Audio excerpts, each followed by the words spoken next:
हमें क्या करना है, वैल्यूएशन ऑफ गुडविल का जो हमारा फर्स्ट मेथड था simple average profit method, first method से हमें क्या करना है, न्यूमेरिकल को सॉल्व करना है। न्यूमेरिकल को सॉल्व करने का मतलब गुडविल कैलकुलेट करनी है। गुडविल कैलकुलेट करने का मतलब average profit multiplied number of year purchase. Question में आपको number of year purchase given है, एवरेज प्रॉफिट्स निकालने, आपको चारों सालों के प्रॉफिट गिवन है।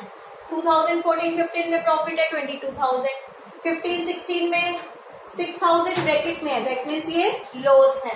16-17 में 20,000, 17-18 में 40,000। चारों सालों के आपको प्रॉफिट गिवन है, बट मैंने आपको ये कहा था एवरेज प्रॉफिट निकालने के लिए मुझे नॉर्मल प्रॉफिट चाहिए। बट यहाँ पे आप इस क्वेश्चन को देख सकते हो, इस पेपर में क्वेश्चन है, यहाँ पे आपको कुछ क्या है, एबनॉर्मल लॉस और गेन दिए हुए हैं। जैसे कि फर्स्ट ईयर में लॉस बाय फायर है, सेकंड में डिविडेंड पेड है, देन इंटरेस्ट रिसीव है, देन लॉस बाय थेफ्ट। तो ये एबनॉर्मल लॉस या गेन है। फिर नीचे आपको क्या बोला गया है कि ओपनिंग स्टॉक अंडर वैल्यू है, क्लोजिंग स्टॉक अंडर वैल्यू है।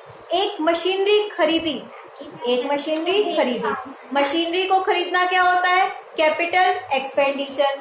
बट हमने क्या किया, इसको रिवेन्यू एक्सपेंडिचर में ट्रीट कर लिया। तो इसको हम ठीक करेंगे। सबसे पहले आप नोट्स के इस क्वेश्चन को अच्छे से देखेंगे, इसका आंसर अच्छे से समझ लीजिए कि कैसे कर रहे हैं। फर्स्ट पॉइंट में आपको बोला गया है कि जो 2014-15 का प्रॉफिट है, it includes loss by fire 1000। Loss by fire क्या होता है, एबनॉर्मल लॉस। अगर आपको कल का फॉर्मूला ध्यान है तो एबनॉर्मल लॉस को हम क्या करते हैं, प्लस। क्या करते हैं, प्लस। तो फर्स्ट ईयर में हम क्या करेंगे, यहाँ पे इसमें 1000 प्लस कर देंगे। क्लियर है।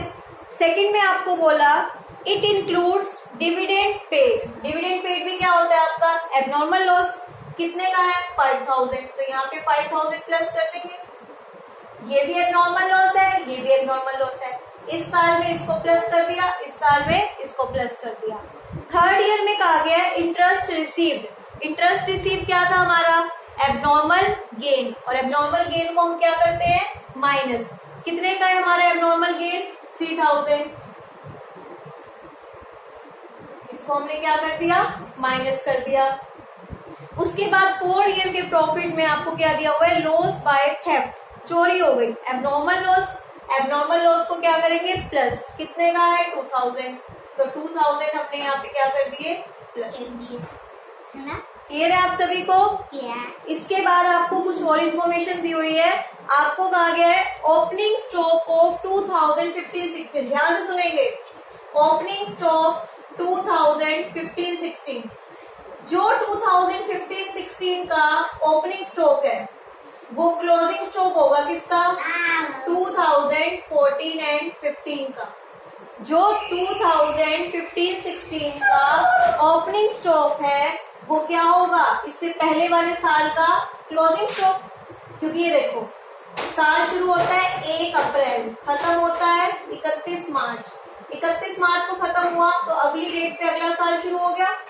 तो ये वाला ओपनिंग स्टॉक पिछले साल का क्या रहा होगा, क्लोजिंग स्टॉक। सेम वैल्यू रही होगी ना। तो जो गड़बड़ इसमें है वो इसमें भी हुई होगी। तो इन्होंने हमें बोला कि जो ओपनिंग स्टॉक है 2015-16 का अंडर वैल्यू हो गया। हमने कल भी फॉर्मूले बात की थी कि अगर ओपनिंग स्टॉक कम हो गया, दैट मीन्स प्रॉफिट में से कम माइनस हुआ है, क्योंकि डेबिट में आता है, तो और माइनस कर दे। कितने से कम हुआ है, 3000 से। तो इस साल तो ओपनिंग स्टॉक कम हुआ है, तो यहाँ पे मैंने 3000 माइनस कर दी। ठीक है। अब देखो, पर जो ओपनिंग स्टॉक है इससे पहले वाले साल का क्या होगा, closing stock. But closing stock का अंडर वैल्यू, क्लोजिंग स्टॉक कहाँ पे आता है, ट्रेडिंग में क्रेडिट साइड पे। क्रेडिट साइड पे आता है। मैंने आपको कल भी बताया था कि क्लोजिंग स्टॉक की वैल्यू प्लस में होती है, तो अंडर वैल्यू रह गया। पहले कम प्लस हुआ है और प्लस कर दो। देखो, अगर कोई चीज पहले एक्सेस में हो गई है तो उसको रिवर्स कर दो, और अगर कोई चीज कम में है तो उसको कंप्लीट कर दो।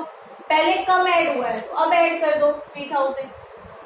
देखो, यहाँ पे यही समझने वाली बात थी, एडजस्टमेंट एक थी पर अप्लाई 2 जगह हुई है। क्यों, क्योंकि एक का ओपनिंग पिछले साल का क्लोजिंग, और एक का क्लोजिंग अगले साल का क्या बनता है, ओपनिंग। ठीक है, ये चीज ध्यान रखेंगे। तो अगली एंट्री यही है, क्लोजिंग स्टॉक ऑफ 2015, इसका क्लोजिंग स्टॉक हमें दिया हुआ है और इसका क्लोजिंग, इसका क्या बनेगा, opening. Closing stock of 2014 and 15 is under value. अब क्लोजिंग स्टॉक अंडर वैल्यू है, वही सेम बात, अंडर वैल्यू है, उसको बढ़ा दो। कितने से बढ़ा देंगे हम, 4000 से।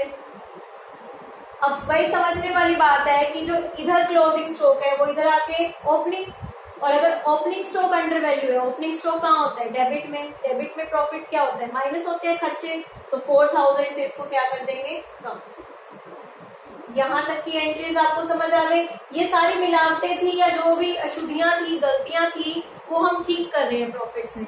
अब लास्ट में आपको कहा गया एक मशीनरी खरीदी, purchase of machinery. Purchase of machinery क्या होता है, कैपिटल एक्सपेंडिचर, क्योंकि मशीनरी लॉन्ग टाइम तक चलती है। आपने प्लस वन में सीखा होगा ना, कैपिटल एक्सपेंडिचर जो लॉन्ग टर्म के लिए किए जाते हैं। इसको आना तो चाहिए था एसेट्स में, बट मैंने गलती से कहाँ दिखा दिया है इसको, P&L में, यानी कि प्रॉफिट मेरा क्या हो गया, कम। तो प्रॉफिट को फिर से बढ़ाने के लिए क्या कर देंगे, प्लस। और ये मशीनरी खरीदी कब है, हमने मशीनरी खरीदी है 1 जुलाई 2015। यहाँ से ध्यान से समझेंगे, हमने मशीनरी खरीदी है 1 जुलाई 2015 को खरीदी है हमने। तो यानी कि 2015-16 में 50,000 रुपये हम यहाँ पे क्या कर देंगे, इसमें प्लस कर देंगे। एक बार आप यहाँ तक देखो, किसी को कोई डाउट है तो ध्यान से एक बार इस क्वेश्चन को देखिए। आपके नीचे होगा था, okay.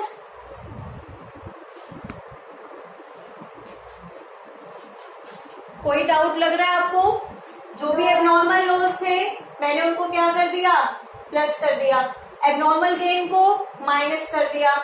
Under value of opening stock minus under value of closing stock plus under value of opening stock plus under value of closing stock plus and under value of opening stock minus. देखो फिर से ये वाला concept समझ लो।